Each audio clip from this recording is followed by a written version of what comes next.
For all of you overcomers out there, this one's for you. My next guest suffered horrific child abuse, which resulted in anxiety, depression, and panic attacks. But Walk McKinley overcame and wrote this book, Monsters in My House, in order to help others. And man, has he done that. Walt joins us right now with tips for overcoming trauma, pain, and for living an extraordinary life. Walt, what a pleasure to have you on the show today. An honor for me. Thank you. Thank you for having me on. Yeah, so Walt, your tips, I love that your advice here is that these are for living an extended life. You say this extraordinary life can be lived by all, no matter what you've gone through. And how did you finally come to that conclusion after your tough background? Well, I realized even after all the abuse that I suffered at the hands of every adult I knew until I was 16, that if I was going to stop the generational cycle, which happens 78% of the time, it really started from within. And it started with a choice to work through the trauma that was weighing me down in my life and figure out a way to let it empower me and use it as rocket fuel for everything that I had ahead. Wow. All right. Well, here's the first ingredient in your rocket fuel. Speak your truth. What does that mean exactly? That's kind of a little new agey kind of thing we say now. Oh, this is my truth. What do you mean by it?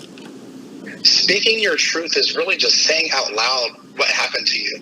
There's so many different things they teach you in therapy, writing it down or putting it in a balloon, letting it fly away. But there's nothing more cathartic than speaking your truth and the things that have happened to you for the first time. It's like drowning your whole life and coming up for your first breath of air. And it really is a saving grace in somebody's life. Who do you think we should talk to? Do we need to shout this from the street corners, or who should we speak our truth to? Well, I wrote the book just to give a voice to the voiceless. So you don't have to be grandiose and write a book like I do. But it's really finding a trusted confidant, a counselor, a therapist, a coach, just somebody that you can talk to. If you don't have anybody, contact me. You can talk to me about it. And just talk out loud those things that have happened to you, that you've been keeping locked away, that continue to perpetuate shame internally. And say those things out loud so that they don't have the same type of control over you anymore. The next step, you say, is acceptance and acknowledgement. They're not the same, are they, those two?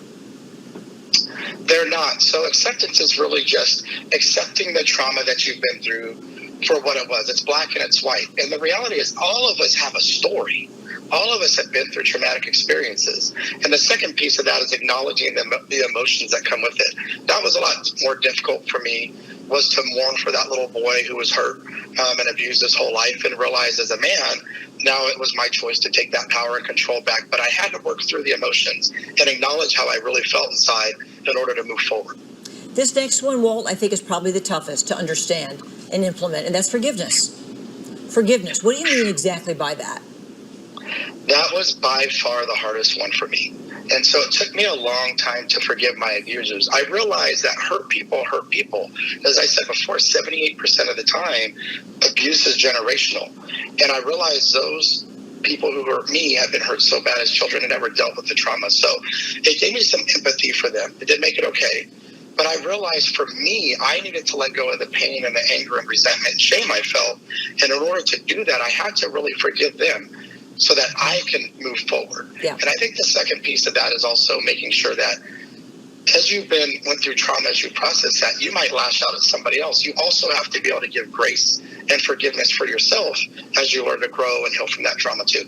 And then the other upside of all of this is that you grow a superpower from going through extreme pain. Isn't that true about trauma? It really is. And I have to tell you, Paula, this is amazing. The people I know that have been through trauma and have actually healed from it or are healing are the most empathetic, compassionate, grit-filled, initiative-filled, hardest working people I've ever met, because their perspective is so profound based upon what they've been through. So once you move through that healing pieces of those and you give that forgiveness, those superpowers that you get really do allow you to live a different life, and not only empower you, but it allows you to empower other people with your story like I have. Wow. Well, #warrior. We're going to let you go now, and we're going to let everyone know about your book, your motivational speaking. If you go to walkmckinley.com, you can find out more about Walt's book, Monsters in My House, and more of this wisdom from a man who's been there and come out on the other side. So, Walt, we sure appreciate you, and it was such an honor to talk with you today. Thank you for sharing. It was a blessing to be on. Thank you so much. Thank you all.